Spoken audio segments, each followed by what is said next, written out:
He thought he knew everything about the woman he loved, until a single message appeared on her phone. Hours later, he was dead. A secret affair, a husband's discovery, a confrontation that no one could have predicted. Tonight, we uncover the night Daniel Carter's life ended, and the truth behind the betrayal that tore a family apart. Daniel Carter's life had always seemed ordinary until the text appeared. A single message glowing on a phone he thought he could trust. He read it, and in that instant, everything changed. In the hours that followed, his life unraveled faster than anyone could imagine. That night, the house he called home became a place of secrets, anger, and ultimately, death. The last thing Daniel Carter expected to find on a quiet Thursday night was proof that his life had been quietly collapsing behind his back. At 9:17 p.m., the notification appeared on his phone. A message, not meant for him. 3 words lit the screen like a flare in the dark. I miss you. But the message wasn't sent to Daniel. It was sent to his wife, and the man who sent it wasn't a stranger. For years, Daniel believed his life was stable, predictable, safe. A modest home in a quiet neighborhood, a steady job that paid the bills, a marriage that, at least on the surface, looked like it had survived the storms most couples never make it through. 17 years together. 17 years of birthdays, mortgages, late-night arguments that faded into apologies, and the quiet routine of 2 people who believed they knew each other completely.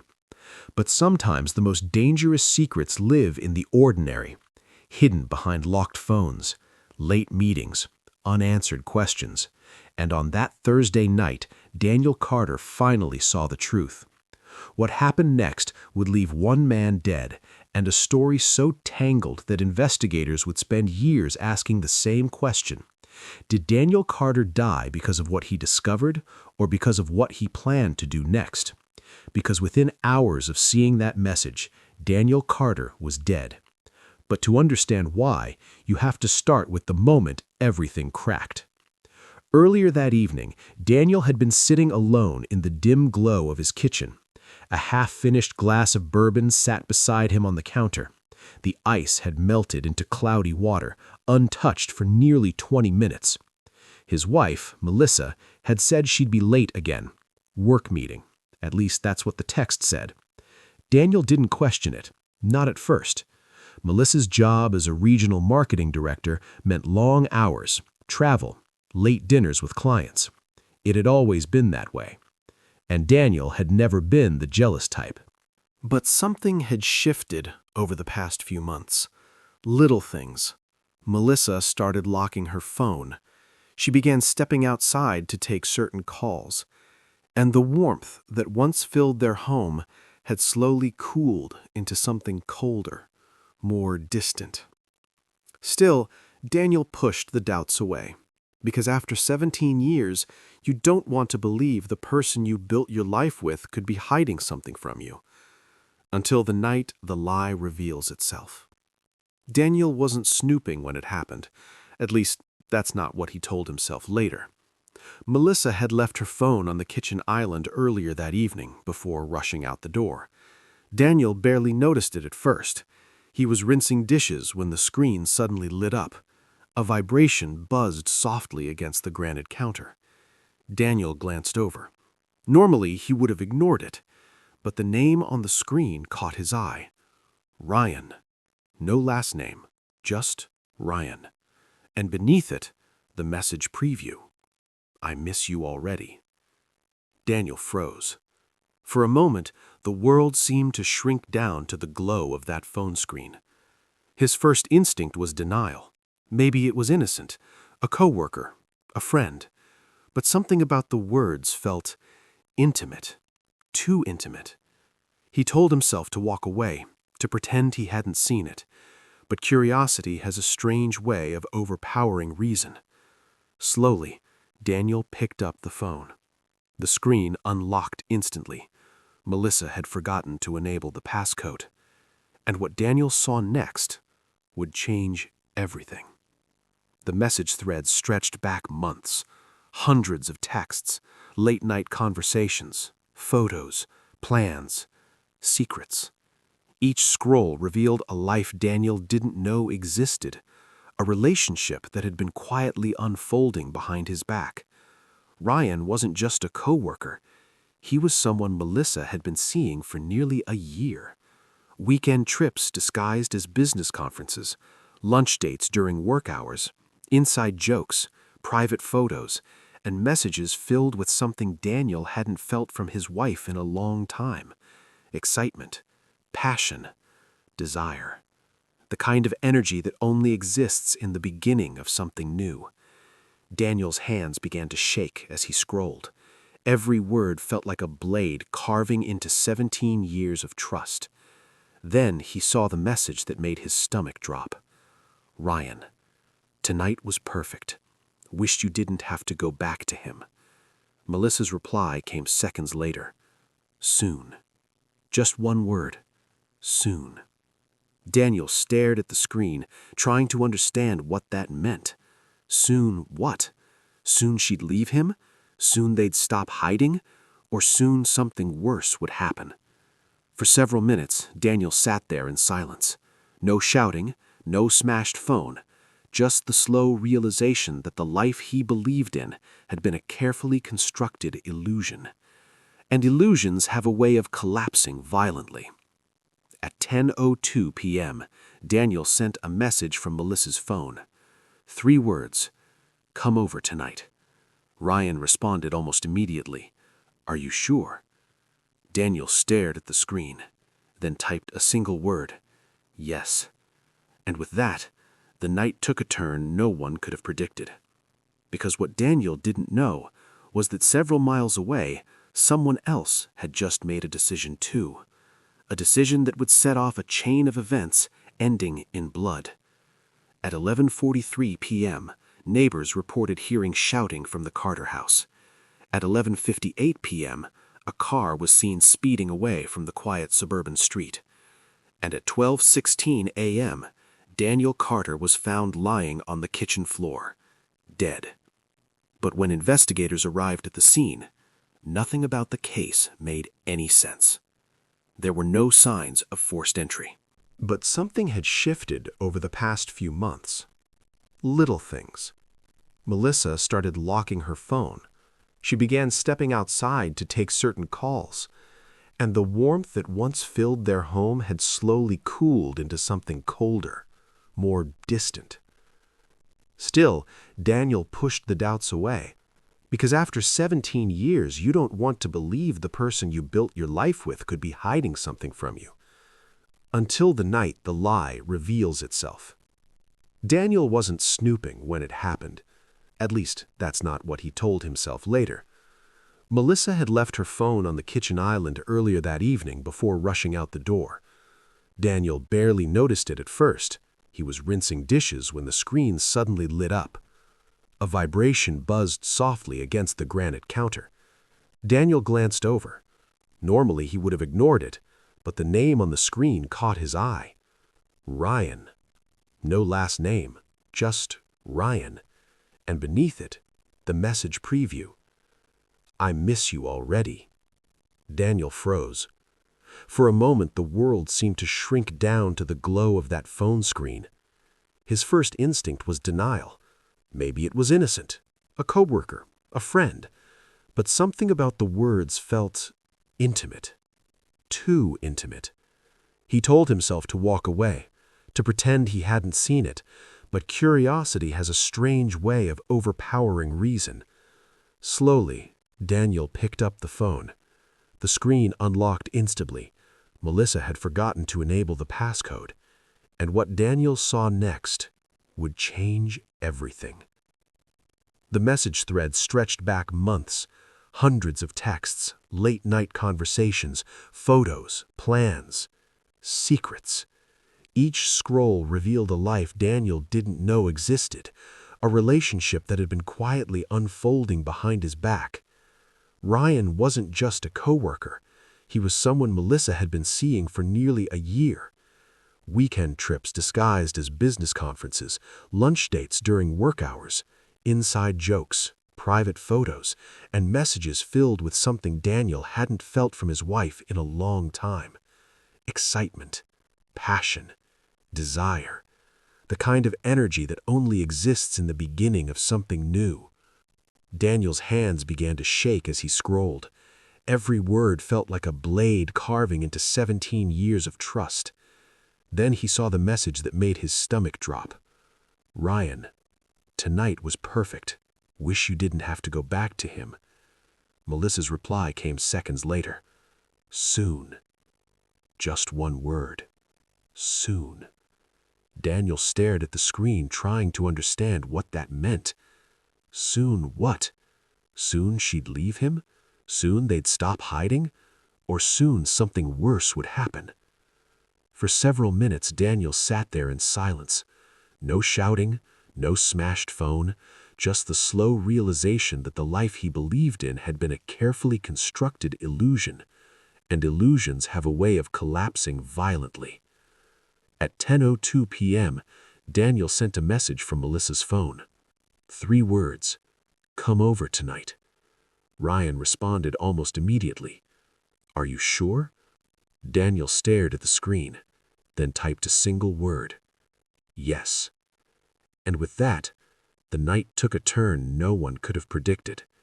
Because what Daniel didn't know was that several miles away, someone else had just made a decision too. A decision that would set off a chain of events ending in blood. At 11:43 p.m., neighbors reported hearing shouting from the Carter house. At 11:58 p.m., a car was seen speeding away from the quiet suburban street. And at 12:16 a.m., Daniel Carter was found lying on the kitchen floor, dead. But when investigators arrived at the scene, nothing about the case made sense. There were no signs of forced entry. No robbery, no obvious weapon, just a man who had uncovered a devastating betrayal and a house full of unanswered questions. Melissa Carter told police she wasn't home when it happened. Her phone records placed her miles away. Ryan denied ever going to the house that night, but detectives quickly discovered something troubling. Someone had been inside that house, and whoever it was had left behind just enough evidence to suggest that Daniel Carter's death was no accident. The question was simple, but the answer would become dangerously complicated. Did Daniel die confronting the man sleeping with his wife? Did someone silence him before he could expose the truth? Or did the discovery of the affair trigger something far darker inside the Carter home itself? Because as investigators began digging deeper, they uncovered secrets far beyond a simple affair. Financial pressures, hidden arguments, a marriage that had been quietly unraveling long before that message appeared on Daniel's screen. And the deeper detectives looked, the more one chilling possibility began to emerge. Daniel Carter didn't just discover an affair that night. He may have discovered something far more dangerous, something worth killing for. And the person responsible may have been closer than anyone imagined. Because the truth about what happened inside that house would take years to fully unravel. And by the time it did, the story of Daniel Carter's final hours would reveal a chilling reality. Sometimes the most deadly betrayals don't come from strangers. They come from the people sleeping beside you. And on that quiet Thursday night, Daniel Carter learned that truth the hardest way possible. But the real mystery wasn't just who killed him. It was why. Because somewhere between that first message and the moment his body hit the floor, something happened inside the Carter home. Something investigators still struggle to piece together. A confrontation, a secret, or a plan that spiraled out of control. What we do know is this. At 9:17 p.m., Daniel Carter discovered his wife was having an affair. By 12:16 a.m., he was dead. And the truth about those 3 hours would fracture everyone connected to the case. Friends, family, investigators. even the people who thought they knew Melissa Carter best. Because when detectives finally uncovered what happened inside that house, they realized something deeply unsettling. Daniel Carter may not have been the only person with something to hide, and the affair he discovered may have been only the beginning. The real story of that night is far darker and far more dangerous than anyone realized. But to understand how Daniel Carter's life ended on a kitchen floor just hours after discovering his wife's affair, you have to go back. Back to the marriage everyone believed was normal. Back to the secrets building quietly beneath the surface. Back to the moment the Carter family's carefully constructed life began to crack. Because long before that message appeared on Melissa's phone, the foundation of their marriage had already begun to collapse. And when the truth finally surfaced, it didn't just destroy a relationship. It left a man dead, and a mystery that would haunt investigators for years.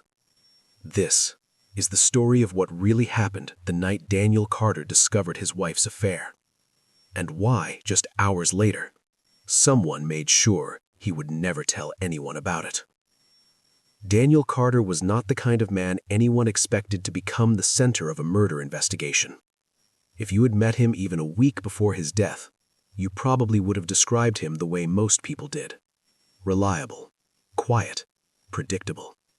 The kind of man who showed up early for work, remembered birthdays without reminders, and still believed that hard work and loyalty were enough to keep a life together. Daniel was 43 years old when he died. He had spent nearly 2 decades building what he believed was a stable life. A life centered around routine, responsibility, and the woman he had married straight out of college, Melissa Carter. To most people who knew them, Daniel and Melissa were the definition of an ordinary American couple. They met in the fall of 2004 at a small university in Ohio. Daniel was studying mechanical engineering. Melissa was majoring in marketing. Their first meeting happened in the least dramatic way possible. A group project. 3 students assigned to work together on a presentation neither of them wanted to do. But over the weeks they spent preparing it, something started to form. At first, it was small things. Late study sessions that turned into long conversations. Coffee breaks between classes. Shared jokes about professors who took themselves too seriously. Daniel was drawn to Melissa's confidence. She was outgoing in a way he never was. Where Daniel was quiet and analytical, Melissa was energetic and social. She could walk into a room full of strangers and leave with 10 new friends. Daniel admired that. Melissa said she admired Daniel's stability. "He made me feel safe," she would later tell friends. By the end of their senior year, they were inseparable. 2 people who believed they had found the one person they could build a future with. They married in the summer of 2007. A modest ceremony at a lakeside venue just outside Cleveland.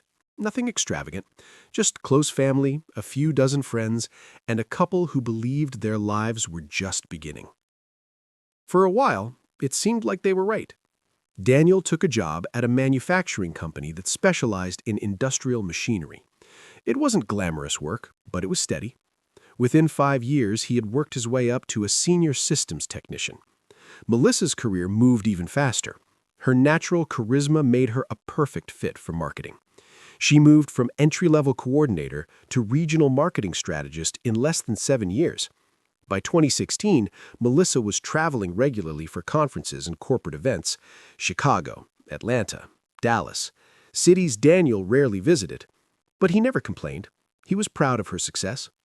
Friends remember Daniel talking about Melissa's career with genuine admiration. "She's the smart one," he would joke. "She's going to retire us both someday." In 2014, they bought the house on Hawthorne Ridge Drive, a quiet suburban street lined with maple trees and identical 2-story homes.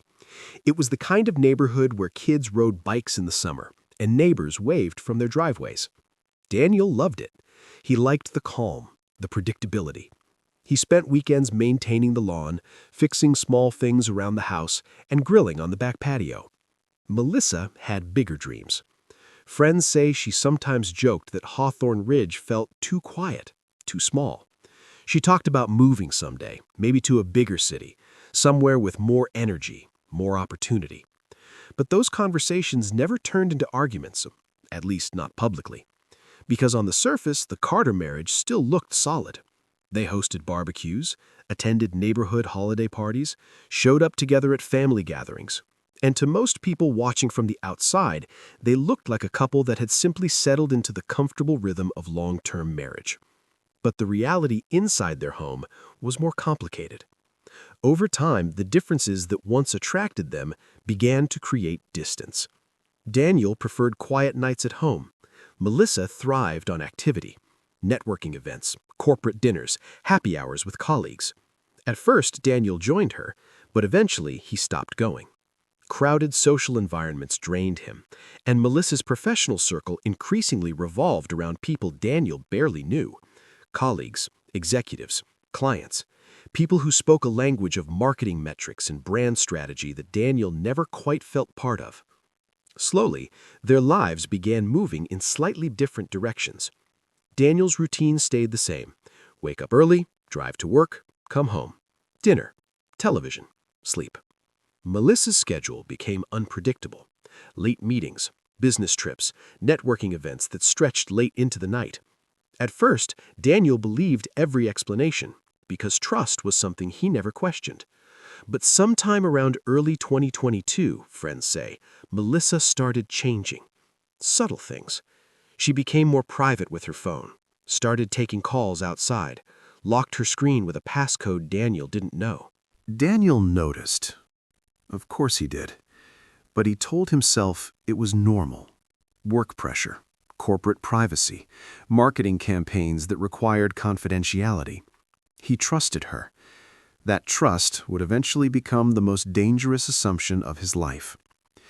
Then there was Ryan Mitchell, 37 years old, senior brand strategist at the same marketing firm where Melissa worked.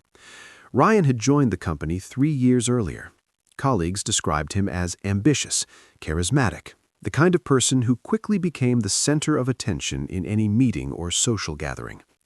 He was confident in a way that made people listen. And according to several co-workers, he and Melissa worked closely together on multiple regional campaigns. Long hours, frequent travel, deadlines that often required late nights at the office. At first, their relationship appeared purely professional, at least publicly. But co-workers would later tell investigators they noticed something. Small moments, private conversations that seemed a little too familiar, shared jokes no one else understood.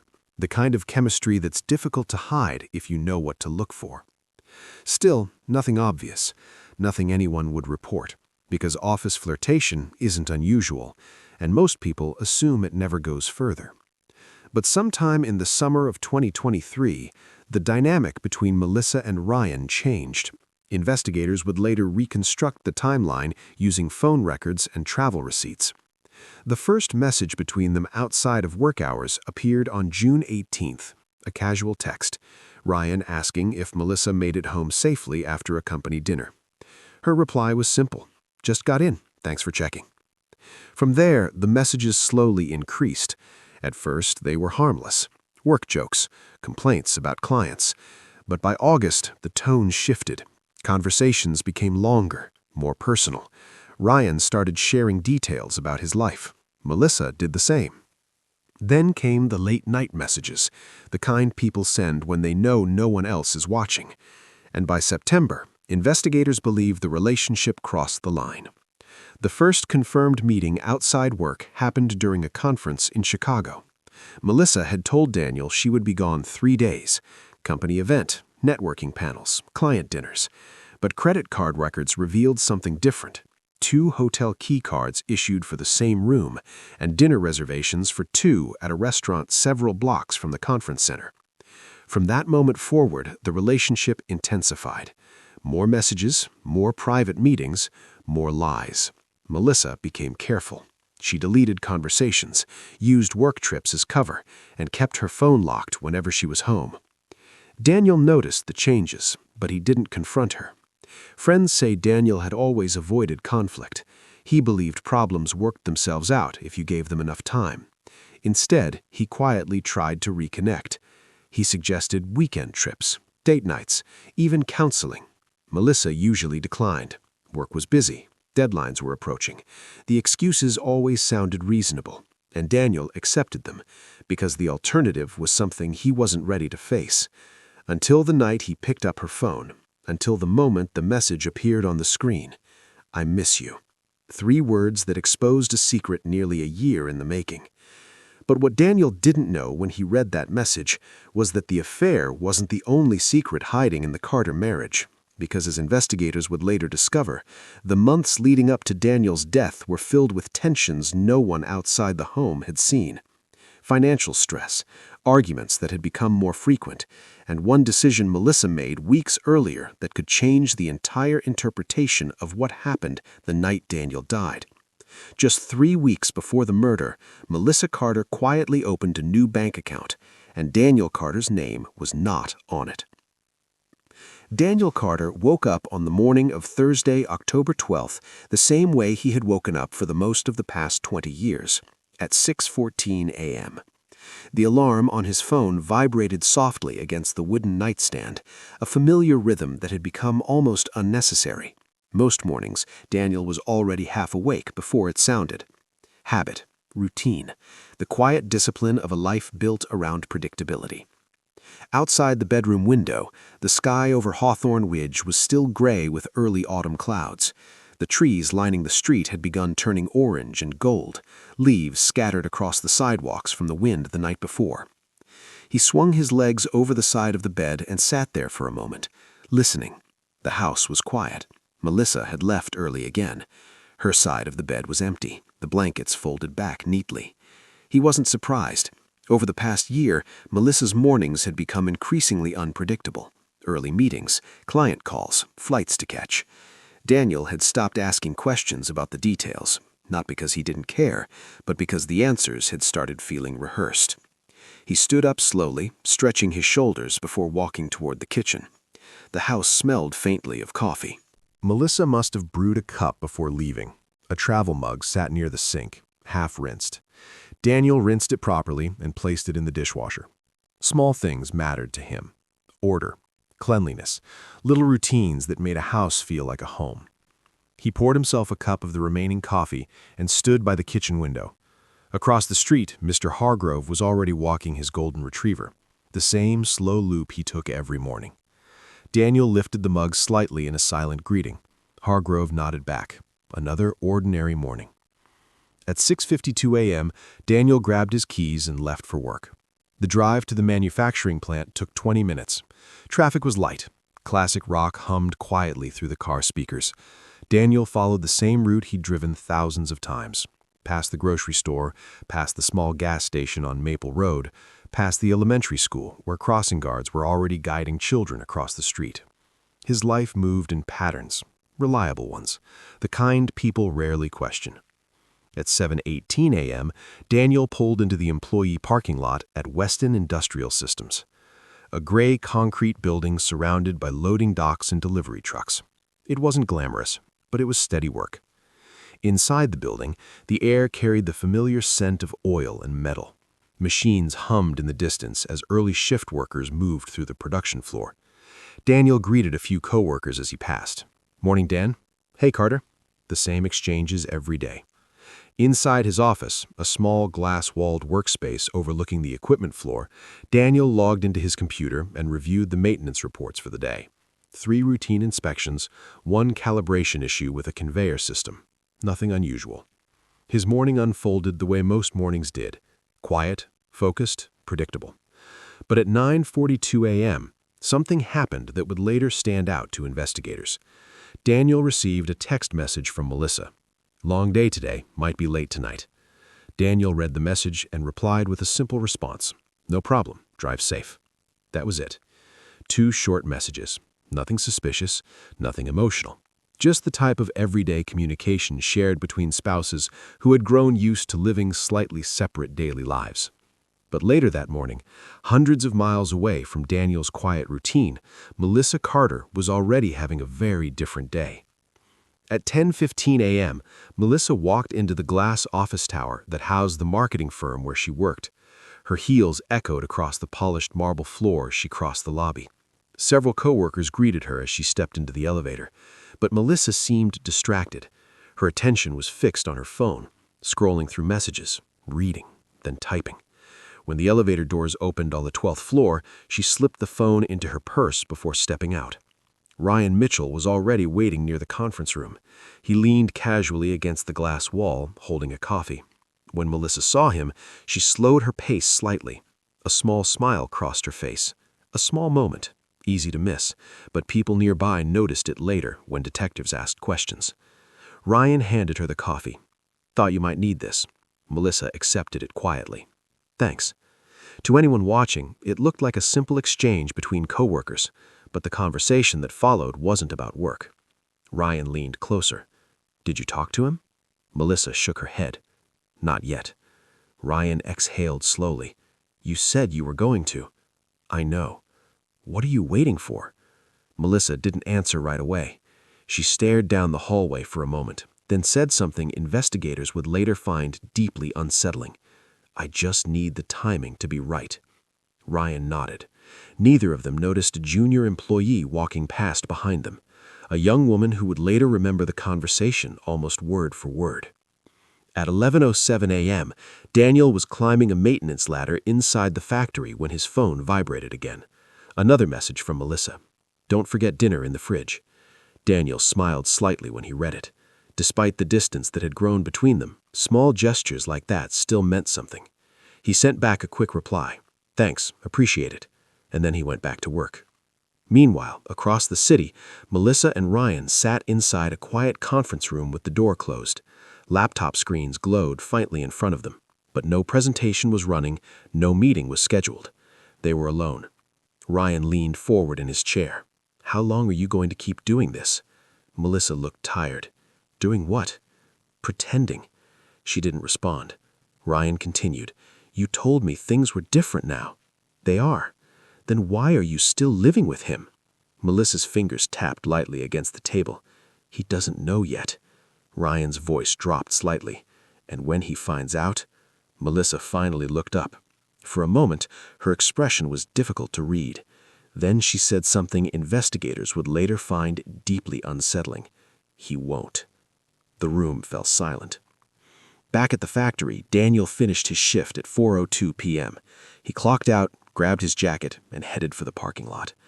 The sky had darkened slightly with gathering clouds. A cold wind moved through the trees. Driving home, Daniel stopped at the same grocery store he visited every Thursday.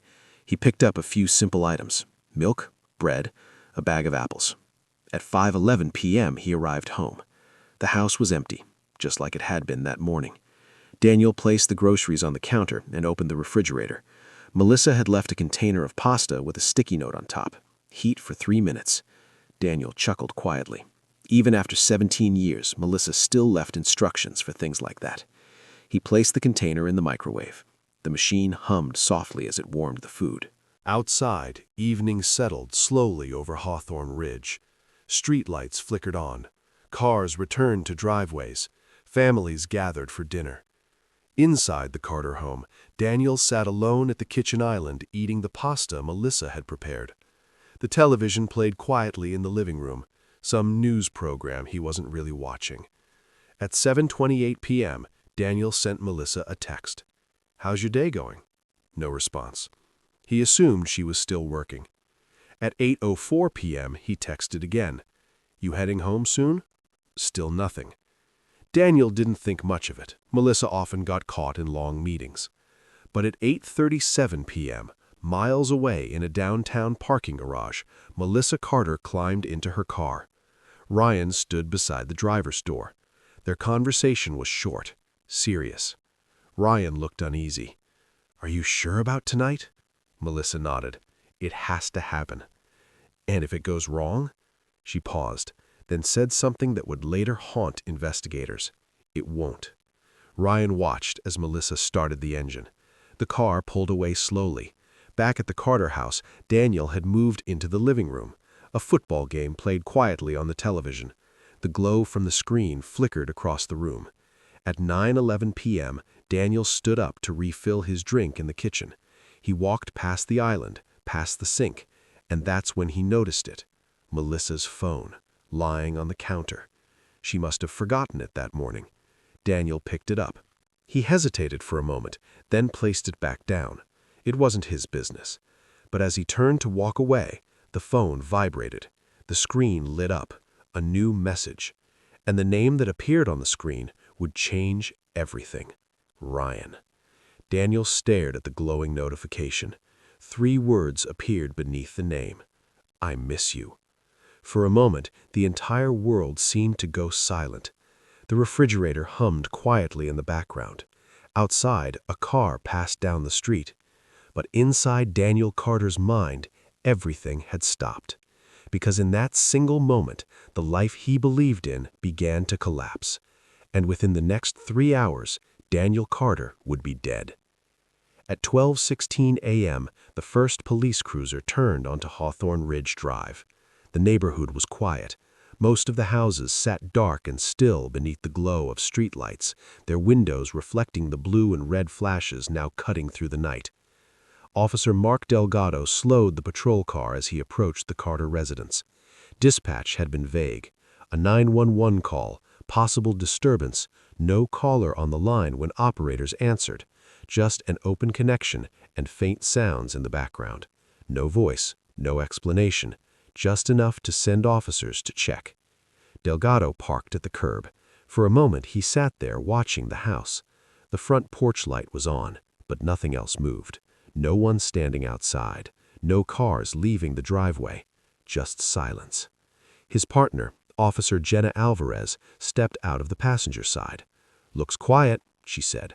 Delgado nodded, grabbing his flashlight. Let's make contact. They approached the house slowly.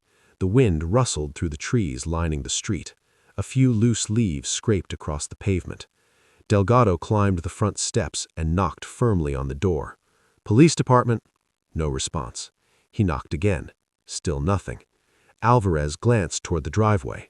Cars here.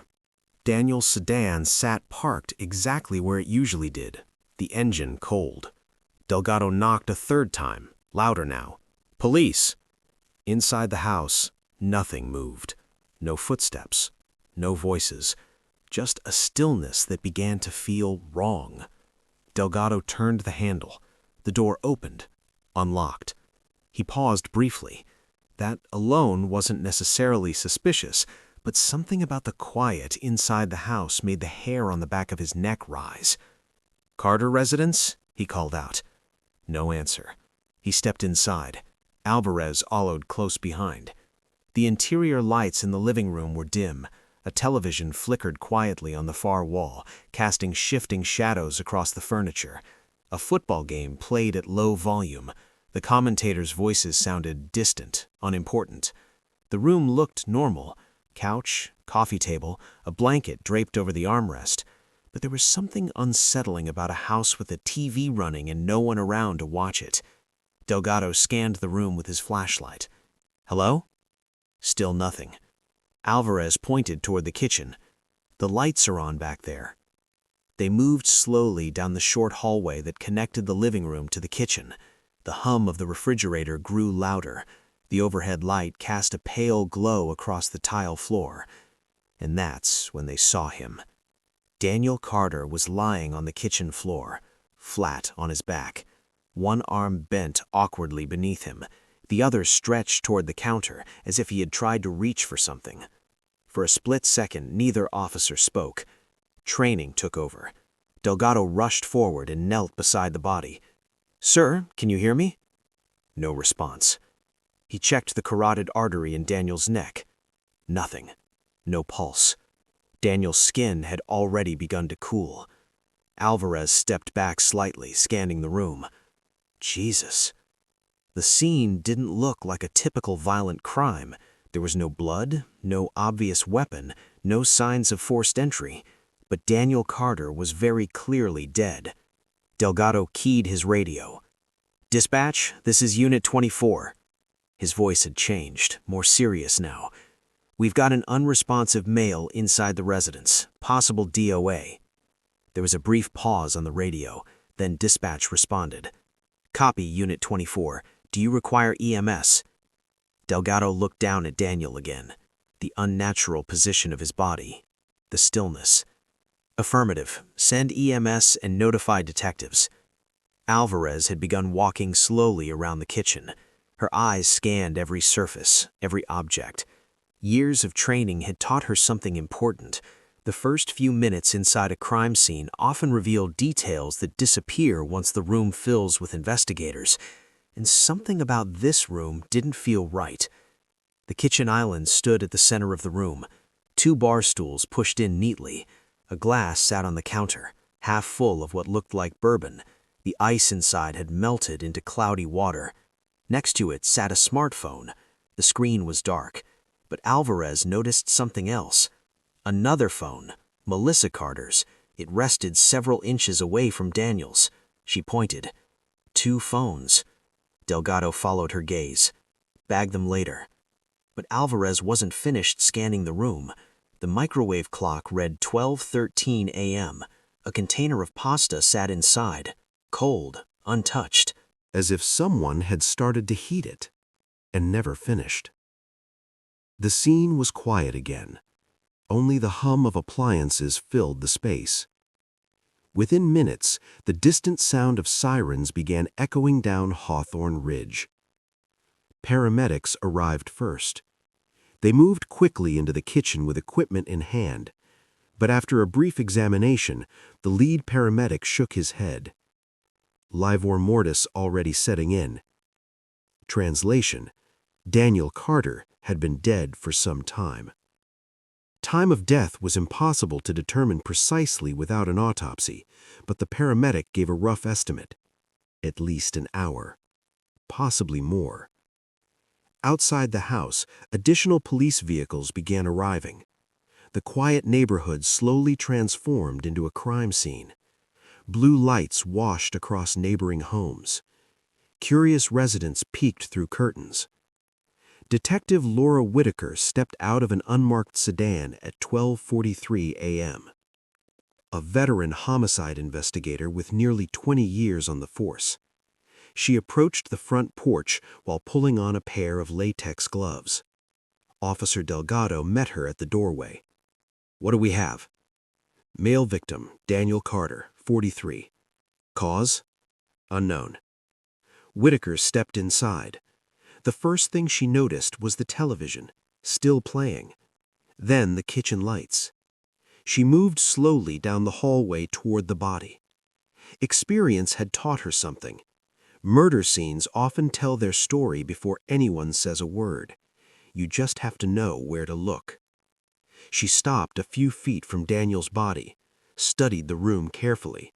No broken furniture, no overturned chairs, no shattered glass. If there had been a struggle, it was either brief or it happened somewhere else. Whitaker crouched beside Daniel. She examined his face, his hands. A faint bruise had begun forming along the side of his jaw. Not large, but noticeable. She lifted one of his hands carefully. His nails were clean. No skin fragments, no defensive wounds. That was unusual. If someone attacked him, Daniel either didn't see it coming or didn't have time to fight back. Whitaker stood again and looked toward the kitchen counter. 2 phones. She pointed. "Those his?" Delgado nodded. "Think so." Whitaker stepped closer. She picked up Daniel's phone first. Locked. Then Melissa's. Also locked. But the notification screen still displayed the last message that had arrived hours earlier. 3 simple words. "I miss you." Contact name, Ryan. Whitaker stared at the message for a moment, then looked down at Daniel's body again. Something about the timing bothered her. 2 phones left out in the open, a man dead on the kitchen floor, and a message that clearly didn't belong to him. She turned to Delgado. "Where's the wife?" "Not here." "When was she last seen?" "Don't know yet." Whitaker handed the phone back. "Find her." For the next hour, the Carter house filled with investigators. Crime scene technicians photographed every inch of the kitchen. Fingerprint dust coated the countertops. Evidence markers appeared beside objects that initially seemed insignificant: the bourbon glass, the phones, the microwave. But the most troubling discovery came at 1:32 a.m. One of the technicians examined the front door more closely. No forced entry. Whitaker nodded, meaning one of three things. Daniel had opened the door willingly, the killer had a key, or the killer was someone Daniel knew well enough to let inside without question. She walked back into the kitchen, studied the scene again, and slowly began forming her first theory. This wasn't random, not a burglary, not a home invasion. Daniel Carter hadn't been killed by a stranger. Whoever was responsible had been inside this house with him, and most likely had been invited. Whitaker looked down once more at the glowing evidence bag containing Melissa's phone. Ryan. She said the name quietly under her breath, because if that message meant what she suspected it meant, Daniel Carter may have discovered something that night, something explosive enough to destroy a marriage and possibly end a life. But what detectives didn't know yet was that the truth behind Daniel's death was far more complicated than a jealous confrontation. Because somewhere in the timeline between that message and the moment Daniel Carter collapsed onto the kitchen floor, something happened inside this house. Something violent. Something fast. And possibly something planned. The Carter residence was officially declared a homicide scene at 2:04 a.m., but the most important question remained unanswered. Who had been the last person to see Daniel Carter alive?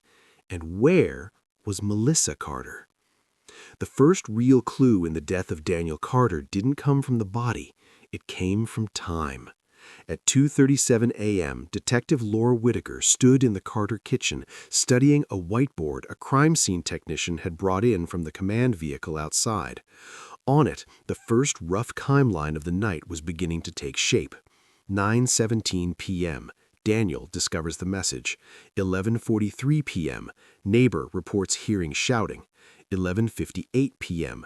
Vehicle seen leaving the street. 12:16 a.m. Police arrive. 4 events, 3 hours. Somewhere inside that window, Daniel Carter died. Whitaker crossed her arms, staring at the board. The problem with early timelines is that they are built on fragments, witness memories, phone records, guesswork. But every investigation begins with fragments, and if you gather enough of them, the picture slowly becomes clearer. Officer Delgado stepped into the kitchen with a clipboard. We started canvassing the neighbors.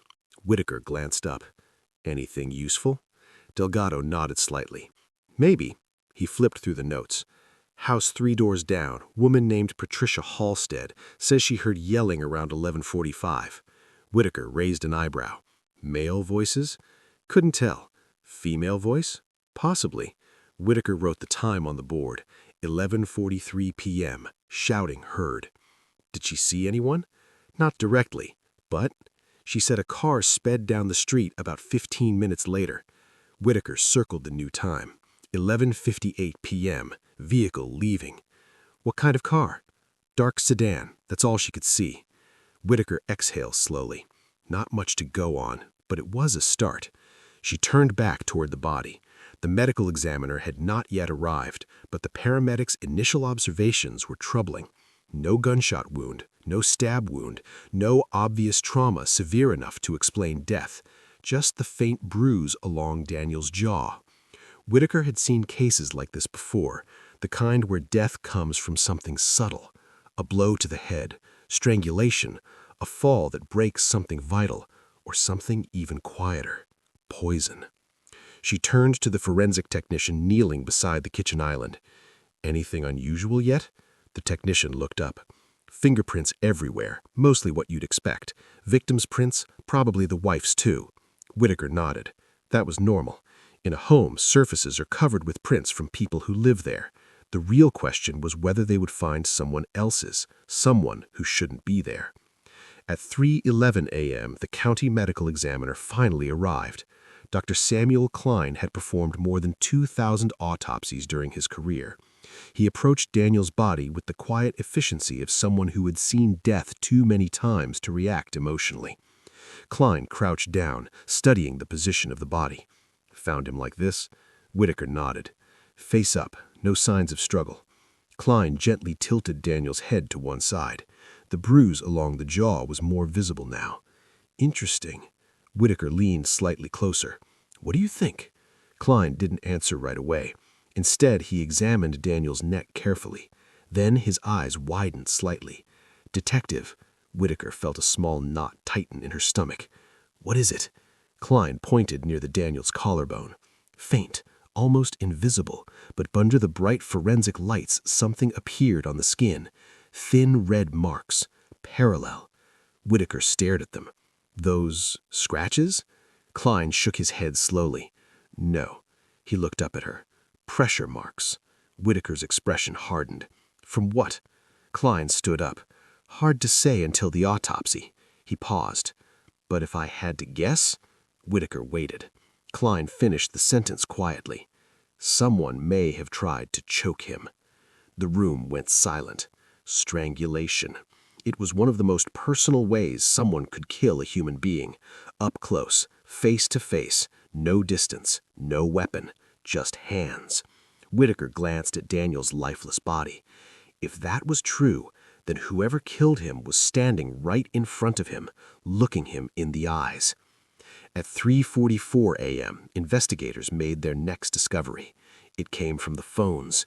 Both devices had been placed into evidence bags and transported to the digital forensics team working out of a mobile lab outside. Detective Whitaker stepped inside the van as the technician worked. We were able to access the victim's phone, the technician said. Whitaker leaned over his shoulder. What do we have? Call logs, text messages, standard stuff. Anything tonight? The technician nodded. Last outgoing message from the victim's number was sent at 10:02 p.m. Whitaker frowned. To who? The technician tapped the screen. The name appeared. Ryan. Whitaker felt a quiet chill run through her. What did the message say? The technician read it aloud. Come over tonight. Whitaker stared at the screen, then looked up slowly. So the victim invited him here? Looks that way. Whitaker crossed her arms. And the response? The technician scrolled. Ryan had replied at 10:04 p.m. Are you sure? Whitaker felt her mind start to move faster now. What did Daniel send back? The technician showed her. Yes. Just one word. Whitaker leaned back slightly. If this timeline is correct, Daniel discovered the affair. Then he used Melissa's phone to contact the other man and invited him to the house. A confrontation. Suddenly, the night's events began forming a dangerous possibility. Ryan Mitchell may have been the last person to see Daniel Carter alive. Whitaker stepped out of the van and walked back toward the house. The sky was beginning to lighten slightly in the east. Morning was coming. But the investigation was only beginning. Inside the kitchen, crime scene technicians were finishing their initial sweep. Evidence bags lined the counter. Whitaker stood quietly for a moment, thinking. If Ryan had come to the house, if Daniel confronted him, then the shouting neighbors heard suddenly made sense. But there was still a problem, a big one. Whitaker turned to Delgado. Did anyone see Ryan's car? Delgado shook his head. Not yet. Whitaker glanced toward the street. If he came here, someone would have noticed. Maybe. But the neighbor said she saw a car leave. Yeah. Whitaker nodded slowly. Find out what Ryan Mitchell drives. At 4:12 a.m., another detective entered the house carrying a printed document. Laura, you'll want to see this. Whitaker took the paper. It was a vehicle registration record. Owner, Ryan Mitchell. Vehicle, black Honda Accord. Whitaker looked up. Black? The detective nodded. Whitaker felt the pieces sliding together. The neighbor had reported seeing a dark sedan leaving the street around midnight. Ryan Mitchell owned a black sedan, and Daniel Carter had invited him to the house hours earlier. Whitaker turned toward the door. Get me his address. The detective handed her another sheet. Whitaker read it quickly. Ryan Mitchell lived only 12 minutes away, which meant something very important. If he left the Carter house around midnight, he might still be home. Whitaker grabbed her coat. Wake him up. Delgado followed her toward the door. You think he killed him? Whitaker stopped at the front porch. The sky was pale blue now, morning light creeping across the quiet street. She looked back once toward the Carter house, then answered carefully. I think he was here. Whitaker stepped down the porch stairs. But whether he walked out a killer, she opened the car door, or just the last man to see Daniel Carter alive, the engine started. At 4:28 a.m., Detective Laura Whitaker's car rolled quietly into a narrow residential street 12 minutes from the Carter house. The sky was turning gray. Dawn was beginning to creep across the horizon, flattening the shadows between houses and turning porch lights into pale yellow dots against the fading darkness. Ryan Mitchell's home sat halfway down the block, a modest two-story townhouse with a small driveway and a narrow strip of lawn. Whitaker slowed the car. Black Accord, Officer Delgado said from the passenger seat, parked in the driveway, exactly where the vehicle registration said it should be. Whitaker studied it for a moment. The engine was cold. Condensation still clung lightly to the windshield from the night air. No obvious damage, no broken glass, nothing dramatic. But sometimes the most important details were the quiet ones. She parked along the curb. 2 additional patrol cars pulled up behind them. Standard procedure. If Ryan Mitchell had been inside Daniel Carter's house hours earlier, investigators didn't know what kind of state he might be in now. Angry, panicked, desperate, or completely unaware that the night had turned into a homicide investigation. Whitaker stepped out of the car. The air was cold. A thin fog clung to the lawns and sidewalks, the kind of quiet morning that usually meant nothing was wrong. But this morning, someone had died, and the man detectives believed might have been the last person to see him alive was asleep behind that front door. Whitaker approached the house. She knocked once, firm, controlled. No response. She knocked again. Ryan Mitchell, Police Department. Inside the house, a light flicked on. Footsteps moved somewhere deeper in the home. The door opened slowly. Ryan Mitchell stood there wearing a gray t-shirt and sweatpants. His hair was disheveled, his eyes still heavy with sleep. But the moment he saw the officer standing on his porch, something changed. His shoulders stiffened. Mr. Mitchell? Whitaker asked. Yes. I'm Detective Laura Whitaker. We need to ask you a few questions. Ryan blinked slowly. What's this about? Whitaker studied his face carefully. Daniel Carter. The reaction was immediate, a flicker of recognition. Then something else, something closer to tension. What about him? Ryan asked. Whitaker didn't break eye contact. He's dead. Ryan stared at her. For a moment, he didn't speak. Then he shook his head slightly. What? Whitaker kept her voice steady. Daniel Carter was found dead in his home tonight. Ryan's eyes widened. You think I had something to do with that? Whitaker answered calmly. We're just asking questions. Ryan hesitated.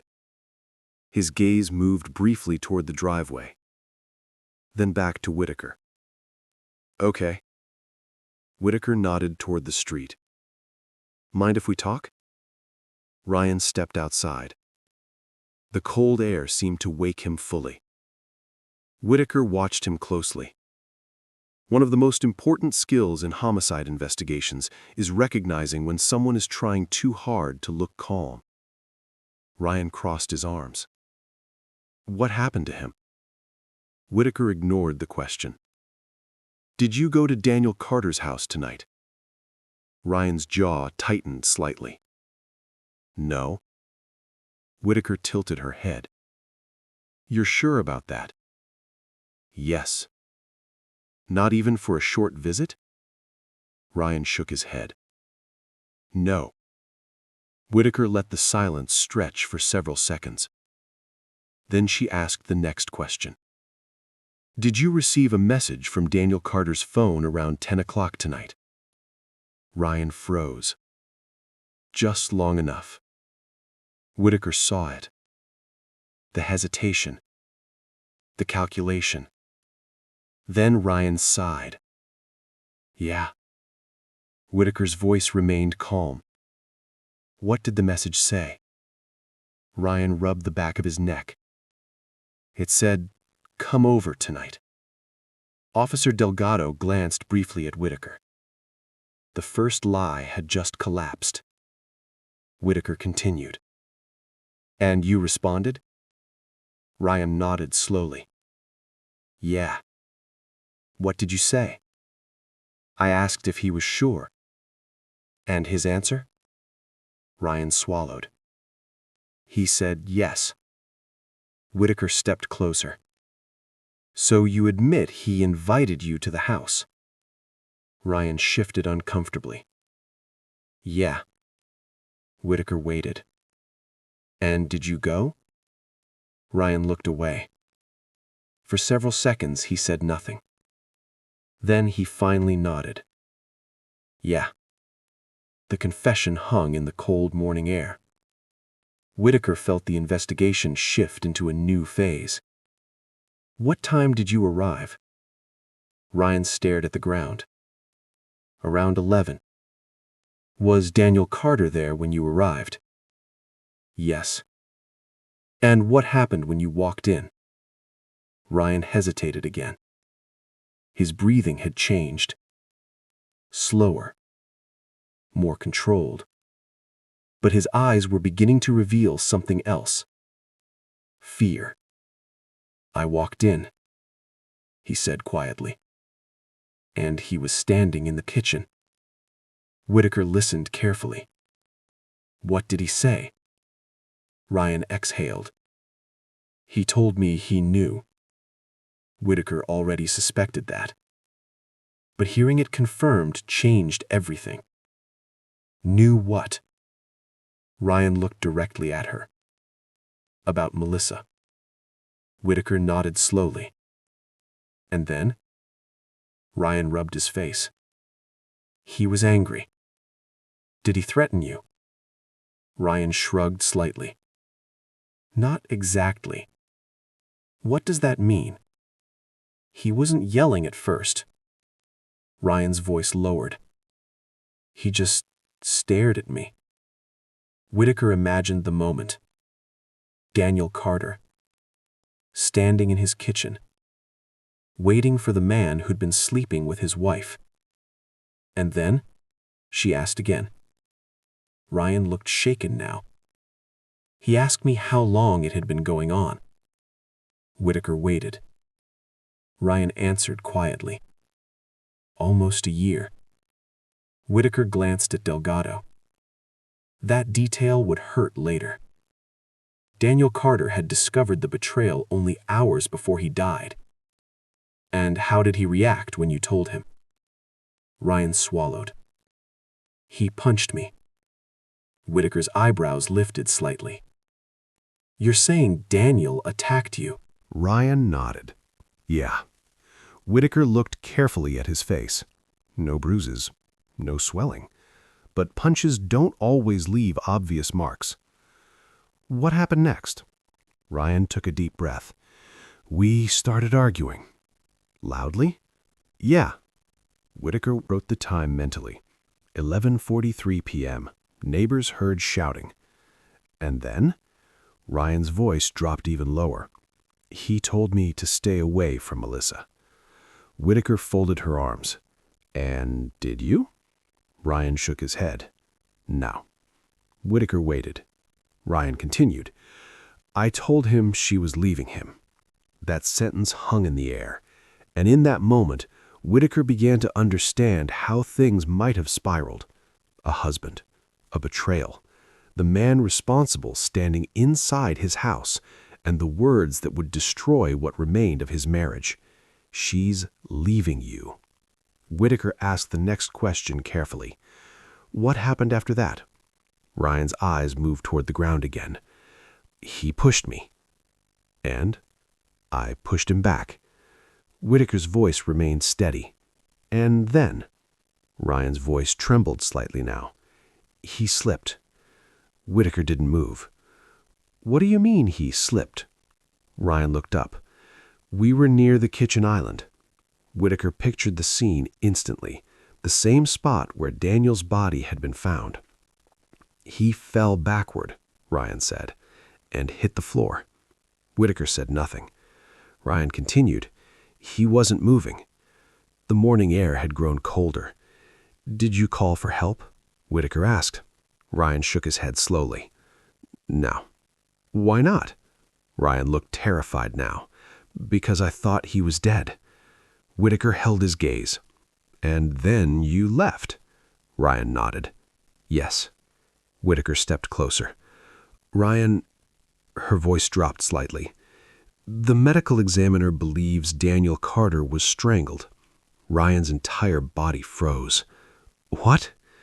Whitaker watched his face carefully. Pressure marks on his neck. Ryan shook his head rapidly. No. You're saying you never touched his throat? No. Ryan's voice cracked. I didn't strangle him. Whitaker didn't respond immediately, because the investigation had just become far more complicated. Ryan Mitchell admitted to being inside the Carter house. He admitted to fighting with Daniel. He admitted Daniel fell. But if Ryan was telling the truth, then someone else may have entered that house after he left. And if that was the case, Daniel Carter's death might not have been an accident. Whitaker looked toward the rising sun, because somewhere between the moment Ryan Mitchell walked out of that house and the moment police arrived, something else had happened inside the Carter kitchen. Something fatal. And there was one person detectives still hadn't spoken to, Melissa Carter. At 5:36 a.m., the sun was just beginning to rise over the city when detectives finally located Melissa Carter. She wasn't at the house on Hawthorne Ridge, she wasn't at the marketing office downtown, and she wasn't answering her phone. For nearly 2 hours after Daniel Carter's body was discovered, investigators had been trying to reach her. No response, no callback, nothing. That alone raised questions. But what finally led detectives to her location was something far more mundane, her car.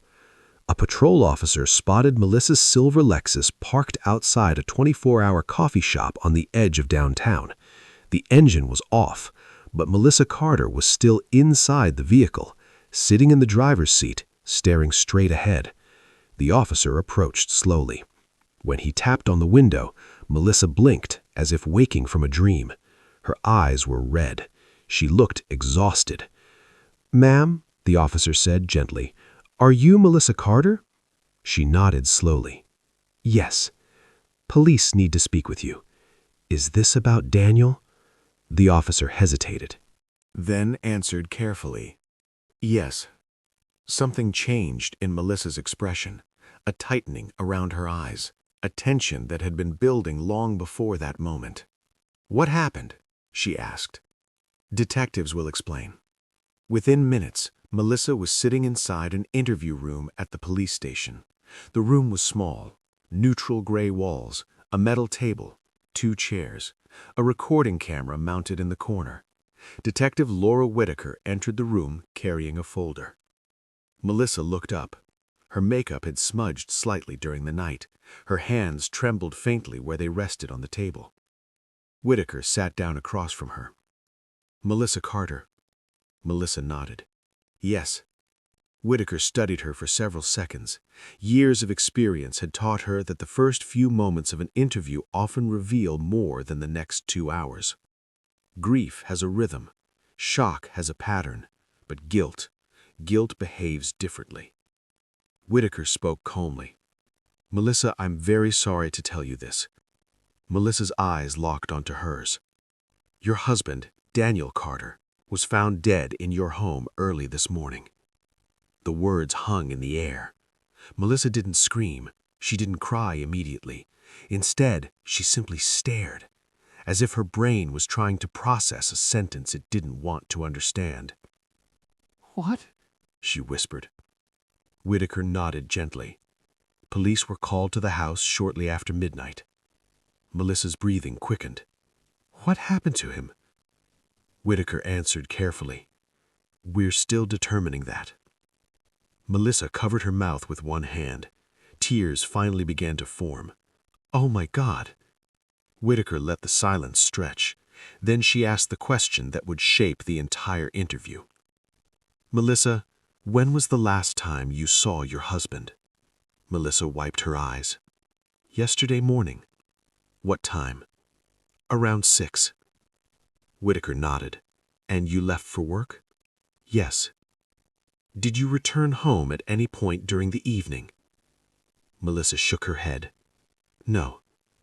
Whitaker watched her closely. "Where were you tonight?" Melissa exhaled slowly. "At work." Whitaker opened a folder in front of her. Inside were the first pieces of the investigation: phone records, witness statements, digital timestamps. "Melissa," Whitaker said calmly, "we've already spoken with Ryan Mitchell." Melissa's head snapped up. The reaction was immediate: fear, then realization. Whitaker continued, "He told us you've been having an affair." The room fell silent. Melissa stared at the table. For a moment, she didn't move. Then her shoulders dropped slightly. "Yes." The word came out almost like a surrender. Whitaker nodded. "How long?" Melissa rubbed her temples. "About a year." Whitaker made a note. "And did Daniel know about the affair?" Melissa shook her head. "Not until tonight." Whitaker watched carefully. "How do you know that?" Melissa's eyes filled with tears again. "Because Ryan told me." Whitaker leaned forward slightly. "When did Ryan tell you that?" About midnight. Whitaker's mind began connecting timelines again. Ryan had admitted he left the Carter house around midnight. If he called Melissa immediately after, then her story might align. "What exactly did Ryan say?" Whitaker asked. Melissa took a shaky breath. "He said Daniel found the messages." Whitaker nodded slowly. "And then?" "He said they argued." "Did he tell you Daniel was hurt?" Melissa hesitated. "He said Daniel fell." Whitaker folded her hands together. "But he didn't tell you Daniel was dead?" Melissa shook her head quickly. "No." Whitaker leaned back slightly. "Melissa, why didn't you go home after that call?" Melissa looked down. "I couldn't." "Why not?" Her voice trembled. "Because I didn't know what I would find." Whitaker studied her carefully. "Sometimes fear keeps people away from terrible scenes, but sometimes fear hides something else." Whitaker asked the next question slowly. "Melissa, 3 weeks ago, you opened a new bank account." Melissa's head lifted again. Her expression changed. "Excuse me?" Whitaker slid a document across the table. The account record. Melissa's name, a balance of nearly $40,000. "Your husband's name isn't on this account," Whitaker said. Melissa stared at the paper, then back at Whitaker. "It's my money." Whitaker nodded. "Where did it come from?" Melissa hesitated. "My savings." Whitaker watched her carefully. "Your joint financial records show something different." Melissa didn't speak. Whitaker continued. "Over the past 4 months, you transferred money into this account in small amounts." Melissa's breathing grew shallow. "Why?" Melissa closed her eyes. "I was planning to leave." Whitaker nodded slowly. "And take the money with you?" "Yes." "And go where?" Melissa wiped her face again. "I don't know yet." Whitaker leaned forward. "But Ryan knew about the account." Melissa looked startled. "What?" Whitaker studied her reaction. "He told us." "No, he didn't." Whitaker didn't answer the question directly, because she had just said something deliberately misleading, a technique detectives sometimes use to test a suspect's reaction. Melissa looked genuinely confused. That meant Ryan likely hadn't known about the account, which meant Melissa had been planning something on her own. Whitaker changed direction. "Melissa, when was the last time you spoke to Ryan tonight?" Melissa thought for a moment. 12:05 a.m. Whitaker wrote the time down. "And where were you?" "In the parking garage near my office." "What did he say?"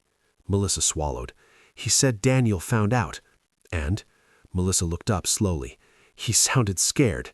Whitaker's voice remained calm. "Why?" Melissa answered quietly.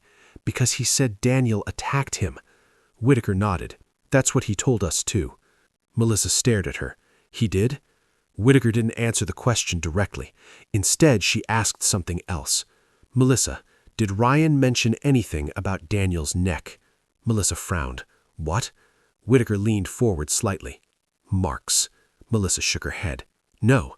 Whitaker watched her carefully, because the autopsy team had just called with preliminary findings, and those findings were about to change the entire investigation. Dr. Klein had confirmed it. Daniel Carter did not die from hitting the floor. He had been strangled. The cause of death was manual compression of the throat. In other words, someone's hands had closed around Daniel Carter's neck and squeezed. Whitaker looked directly at Melissa. "Melissa," her voice was steady, "your husband didn't die from the fall." Melissa's eyes widened. "What?" Whitaker spoke slowly. "He was strangled." The room went silent. Melissa stared at her. "That's impossible." Whitaker didn't blink. "Why?" Melissa shook her head. "Because Ryan didn't do that." Whitaker tilted her head slightly. "How do you know?" Melissa froze. And in that moment, Whitaker saw it. The smallest shift in Melissa's expression. Not shock, not confusion. Something else. Something much more dangerous. Recognition. Whitaker leaned forward. "Melissa," her voice was quiet now, "did you go back to the house tonight?" Melissa didn't answer, but the silence itself had just become the most important clue in the entire investigation. Because if Ryan Mitchell left the Carter house at midnight, and Daniel Carter was strangled afterward, then there was only one person investigators still needed to account for: his wife, Melissa Carter. The room was silent. Melissa Carter sat across from Detective Laura Whitaker, her hands folded tightly on the metal table. It was 6:12 a.m. The faint glow of dawn seeped through the blinds, casting long stripes across the gray walls of the interview room. Whitaker didn't waste time. "Melissa," she said calmly, "we've reconstructed the timeline, and we know what happened after Ryan Mitchell left your house." Melissa's eyes darted nervously. Whitaker continued. "Daniel discovered your affair around 10 p.m. He sent messages to Ryan. You didn't know until after midnight. Ryan admits he was at your house. He left around 12:05 a.m. After that, Daniel Carter was found dead. Cause of death? Manual strangulation." Melissa swallowed hard. Whitaker leaned forward slightly. "Melissa, you were the last person confirmed to have been near your husband after Ryan left. Did you go back to the house?" Melissa froze. Her breathing quickened. "Yes," she whispered finally. Whitaker waited, letting the silence stretch. Melissa's voice shook. I didn't mean to." The words hung in the air unfinished. Whitaker asked, slowly, methodically, "Tell me everything."